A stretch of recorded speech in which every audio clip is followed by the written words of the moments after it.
Welcome to Baku, Azerbaijan. The International Judo Federation's 2010 season ends here with the World Masters. Only the top 16 judokas in each weight have been invited. Big IJF ranking points were at stake, with 400 going to the gold medalists. 12 of the 14 number ones were in Baku and looking to take advantage. The video shoot for over 160 of the world stars took place over 2 full days.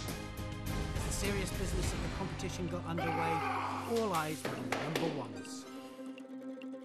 At under 60 kilos, the world number one is Uzbekistan's Rishod Sobirov.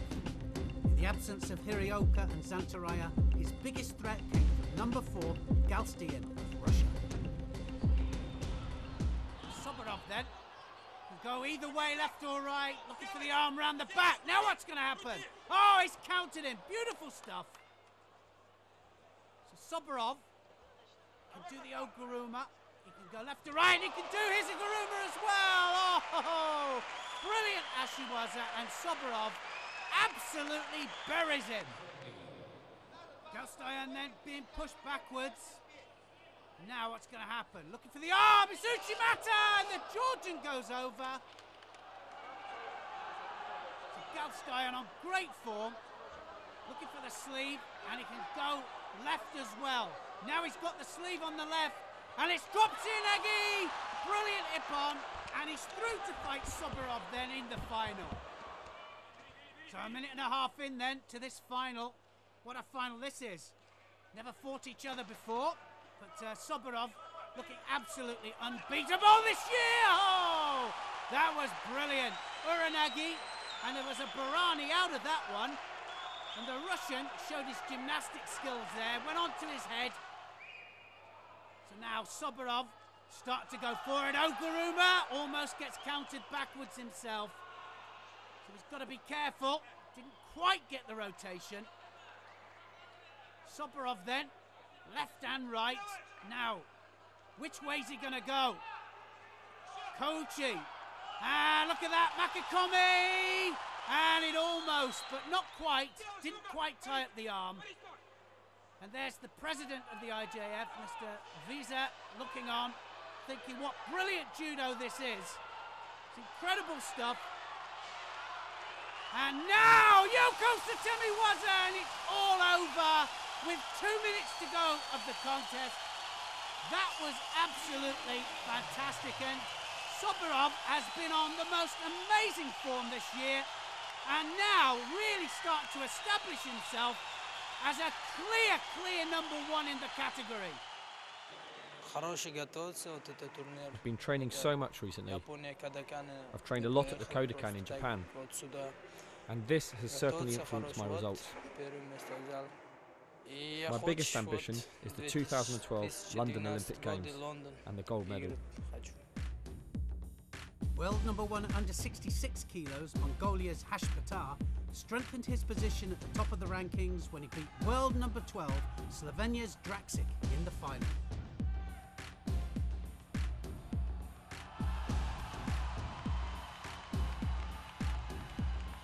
Hashpatar, who's just 50 points above world number 2 Gadanov before the Masters, has now moved to 400 points clear of the chasing pack. The 2009 world champion will be out to regain his world title this year, having lost it in Tokyo. The under 73 kilos number one, Korea's Ki-chung Wang, has held his position at the top of the rankings for nearly 2 years.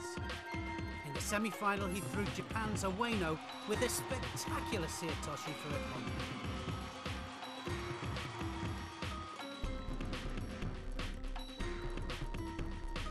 In the absence of world number 2 Akimoto, the number 3 from Russia, Azeyev, took advantage.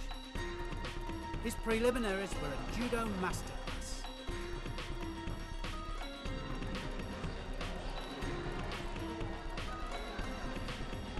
In his semi-final, he was up against Hungary's Ungvari, the world number 10. With just 30 seconds on the board, Azeyev attacked with Ochigari and scored Ippon. It put Azeyev through to the final against Wang. Wang put in more attacks in the final, but Azeyev always managed to find a way out. In golden score, Wang thought he'd done enough to win. It wasn't quite enough. It didn't stop Wang from coming forward, and with just over a minute to go, he produced the moment that won him the gold medal. Wang is still top dog, but he will be looking over his shoulder when Japan's Akimoto, the number 2, returns in 2011.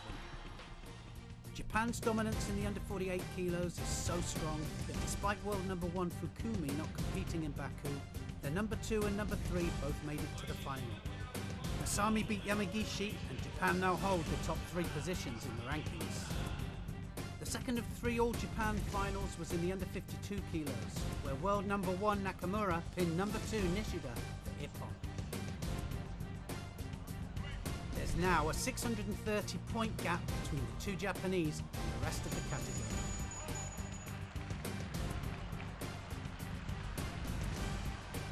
The plus 78 kilos was the 3rd All-Japan final.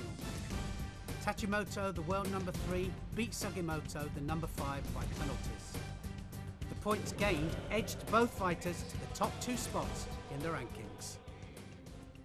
World number 1 under 57 kilos, Japan's Matsumoto, has been unstoppable recently.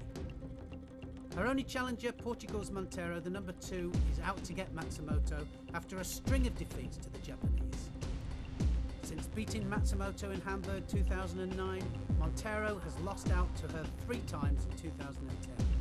First in Dusseldorf, then in Rio, and in the biggest one of the lot, the 2010 World Championship final.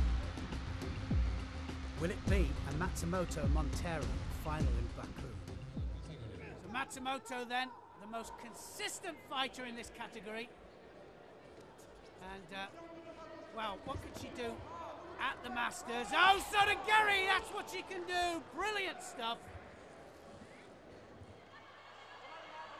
So now, Matsumoto putting the pressure on, and she's got good newaza as well.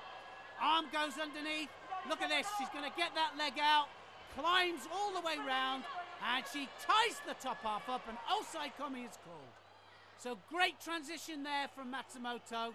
Not just got tachiwaza, she's got great newaza as well. And it's Ippon to Matsumoto. And she's through to yet another final. So Monteiro, she's had to really adapt with these new rules, but she's doing it brilliantly. Dropped Seanagi there from her. Now, Ashiwaza! Wazeri scored! So now, Monteiro, she has an unusual grip, but she's got control. Kouchigari this time. Wazeti upon, and she's looking good. So this should be a great final. Matsumoto, well, she's won 7 of her last 7 contests so far, and she's 5-1 up against Monteiro, but Monteiro getting closer all the time. And Monteiro will want to reverse it all here. So good Ashiwaza from both of these. And both trying to secure the top half before they come in. Look at the Ashiwaza there. All about legs. Oh, Osoto, Kosoto. And look at that transition. But Monteiro wasn't having any of it. There was the Osoto. There was the Kosoto. And Monteiro turns onto her face. So Monteiro still going to push forwards. Matsumoto. Oh, it's Seanagi! And a standing Seanagi as well. And it's Wazeri scored. So Monteiro, well, she does drop Seanagi all the time, but there's a big standing one, and what a time to perform it. A massive standing Seanagi scores a Wazeri, and now, well, Matsumoto, the world champion, has got to push forwards.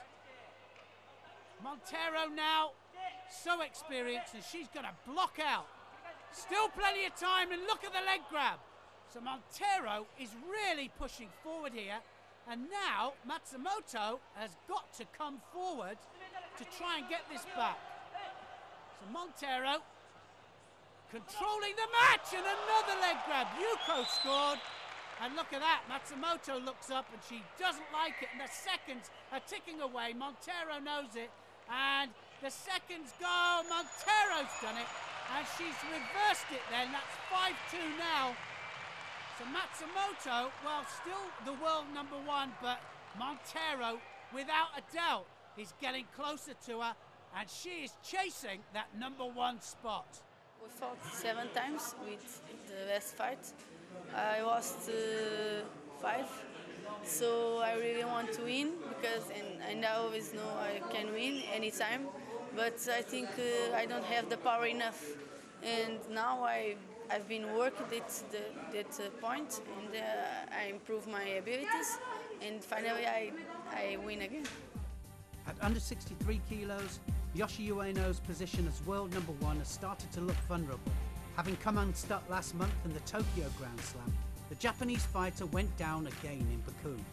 Victory in the final for Frances Oman moved her from 3 to 2 in the rankings.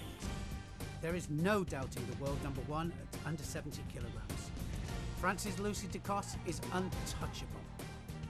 In Baku, a drop Seoinage against Japan's Tachimoto was her best moment in the early rounds. In the final, Dacos destroyed world #3 Hwang of Korea. The Yuko after just 15 seconds was followed by a second Yuko halfway through the contest. With a minute to go, Dacos secured the gold medal when she pinned Hwang for Ippon. Victory meant that Dacos went through the entire 2010 season unbeaten. I'm very happy. For me, this was a preparation tournament. Next there's the Paris Grand Slam, which is important. And then there's my goal, the World Championships in Paris. Dacos's teammate, the incredible Celine Lebrun, went into Baku as world #1 at under 78 kilograms. The 2001 world champion chose the tournament to announce her retirement from Judo. In the semi-final, she produced a classic Lebrun moment.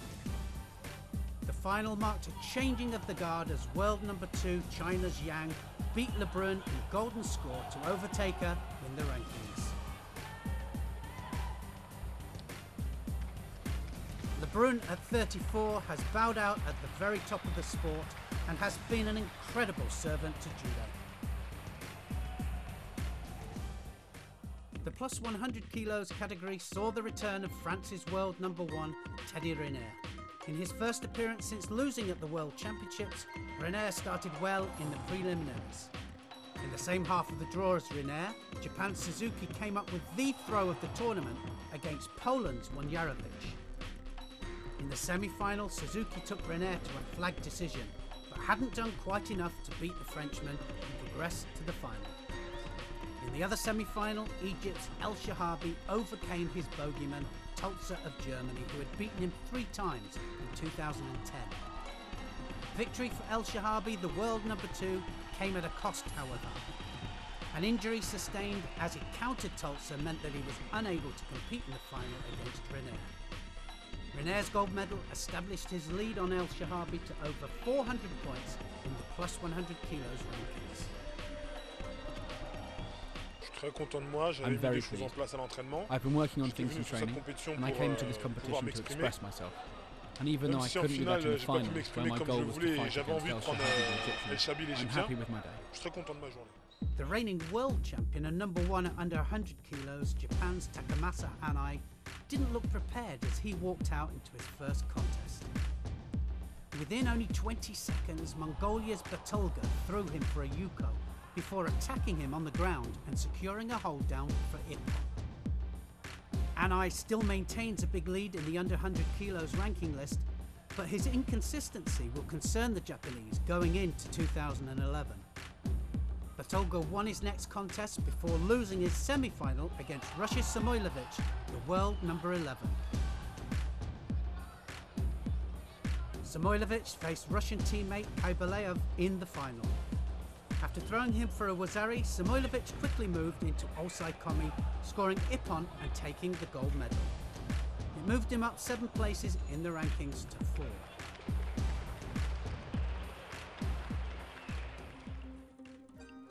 The only male world #1 not to compete in Baku was Jae-bum Kim, the current world champion from Korea. In his absence, Magmadov, the world #4 from Russia, was the man on form. Just 4 weeks ago, he won the Qingdao Grand Prix in style. But up against him in his first contest was Elna Mamadli, the Olympic champion, who had a partisan home crowd support behind him. So Mamadli pushing forward all the time, and well, he comes from so many different angles. Ouchigari, and well, and Mamadli then has upset the odds here because Magomedov was the man on form, and he's gone over to a driving Ouchigari. Look at that, drives it, starts inside, finishes out, but it's Ippon. So Mamadli really taken advantage of this home crowd. And Sodi Surikamigoshi! Oh, look at that for an Ippon. Brilliant stuff, and the crowd are going mad. And well, Mamadli really enjoying this, and some of the crowd, some of the dignitaries. He loves his flag, obviously, loves his country. Brilliant stuff. So Burton then well on top here in this contest against Mamadli. And, well, now what's going to happen? Oh, this is always dangerous! Oh, Burton makes a mistake. Gets taken backwards, and, well, Burton's saying, well, he grabbed my leg. But I'm not so sure he did. Mamadli went round the waist first, and then he went round to the leg, and then the Ouchi. But that puts him through to the final. On the other side of the draw, Brazil's world number 3, Leandro Galero, was looking good. Galero, the big thrower. And he can go left and right. And there's an Uchimata! Oh, wow, Wazari scored. Now, drop Shianagi from Galero. Got to be Ippon. And Kreze didn't stand a chance. So Galero looking for the sleeve. That's the problem. Left against right all the time. So Galero now attacking off the same lapel. And takes Nakai right the way over. Nakai couldn't defend himself, and that means Galero against Mamadli in the final. What a final this is. Nearly 2 minutes gone, and both of these have come up from 73 kilos to the higher weight, and both of them establishing themselves as two of the top fighters in the category. Now look at the, well, the crowd really started to get behind Mamadli. Can he do it in front of his home crowd? Galero looking for the grip. Now, what's going to happen? Oh, Takeruma and Galero, well, he looks up and he says, well, he grabbed my leg and was it too early? So Mamadli absolutely buries Galero, the big thrower himself, and Mamadli, the Olympic champion in the lower weight category, is establishing himself here in the higher weight category. Look at that. Starts off around the waist again, then he goes between the legs, and the Takeruma puts Galero flat on his back, and he controls him all the way over for the Ippon. Brilliant stuff from him, and Mamadli is a force to be reckoned with. At under 90 kilos, world number 1 is Japan's Ippon machine, Takashi Ono, who is looking to recover his form after crashing out in the preliminaries of the World Championships. Ono's confidence has clearly been hit since Tokyo. He made hard work of his first opponent, leaving it until the last 30 seconds before throwing for a Wazari. Ono struggled in his next contest against Brazil's number 8, Camilo. Camilo took him to the buzzer, and Ono scraped through to the semi-final by a penalty. On the same side of the draw, Azerbaijan's Mamedov, the world number 7, progressed through the early rounds using a tidal wave of support from the crowd.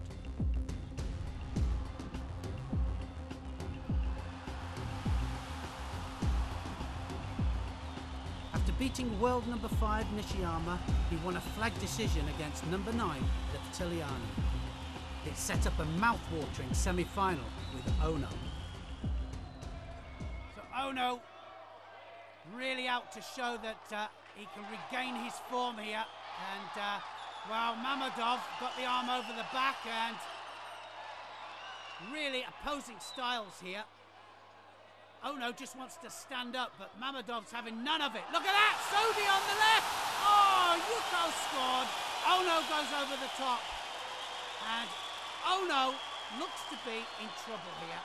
Mamedov absolutely disappears underneath. Look at that, unorthodox but effective.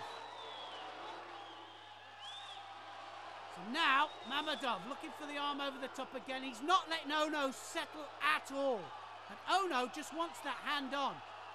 And look at that, the seconds are ticking away. Ono's getting desperate. And Mammadov, well, can he hold off? The crowd are chanting. Yes, they can. 3, 2, 1, and it's all over. Ono's lost it. And Mammadov goes through to the final. But the big question is, can Ono turn his form around in 2011?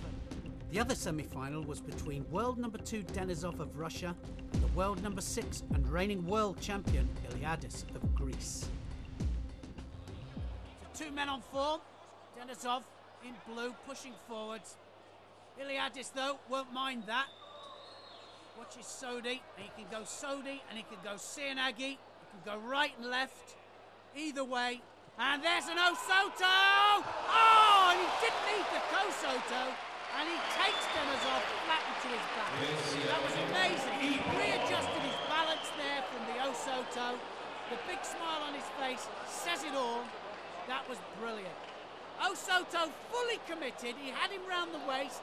He readjusted his balance, and he drove his opponent right the way over without the leg, but it was Ippon.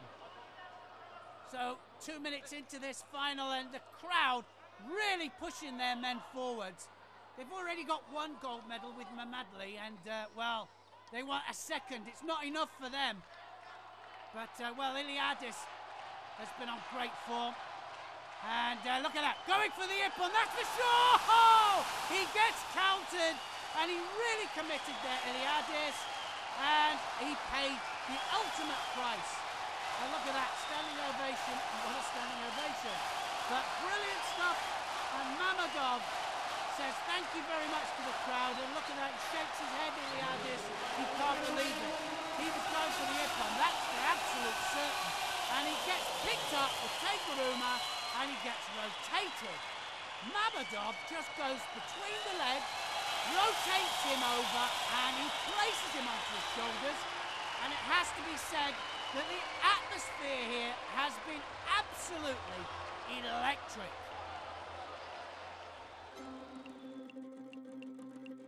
Well, that's it from Baku.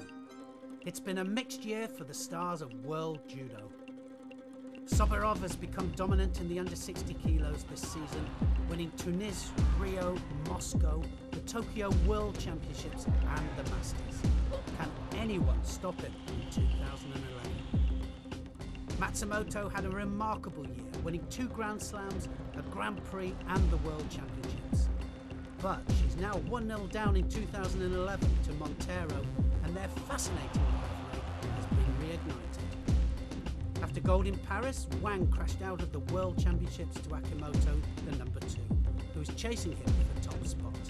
Will Wang hold him off this year? Ono was the most exciting fighter in the world in 2010, winning Suwon, Paris, Tunis and Moscow. But incredibly, his 1-year unbeaten run came to an end in the World Championships.